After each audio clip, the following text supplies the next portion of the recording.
తిరుపతి జిల్లా Sullurpeta Congress party MLA అభ్యర్థిగా చంద్రమూడి Shiva nomination దాఖలు చేశారు. దశాబ్దాలుగా తమ కుటుంబం మొత్తం కాంగ్రెస్ పార్టీకి సేవలు అందిస్తున్నామని, తన తండ్రి బాటలోనే తాను కాంగ్రెస్ పార్టీలో ఉంటూ పార్టీకి సేవ చేశానన్నారు. తమ సేవలను గుర్తించి ఎమ్మెల్యేగా అవకాశం కల్పించిన కాంగ్రెస్ పార్టీకి సహకరించిన నా రాజకీయ గురువు చింతా మోహన్ కు కృతజ్ఞతలు తెలిపారు. ఎమ్మెల్యేగా తనకు, ఎంపీగా చింతా మోహన్ కు హస్తం గుర్తుకు ఓటు వేసి గెలిపించాలని కోరారు. తనను ఎమ్మెల్యేగా గెలిపిస్తే నియోజకవర్గ ప్రజా సమస్యలను దగ్గరుండి పరిష్కరిస్తానన్నారు. మేము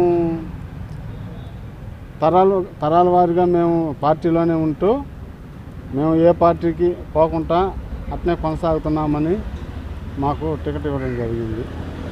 ఇప్పుడు కూడా కాంగ్రెస్ పార్టీ మేము పెట్టిన పథకాలకు మా వైపు మొగ్గు చూపుతున్నారు.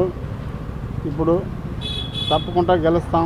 గెలిచిన తర్వాత సూళ్లూరుపేటని డెవలప్ చేస్తామనేసి చెప్తున్నాం. నేను ఎమ్మెల్యేగా చింతామోహన్ గారి ఎంపీగా పోటీ చేస్తున్నాము. మమ్మల్ని ఇద్దరిని గెలిపించాలని ప్రజలు కోరుతున్నాం.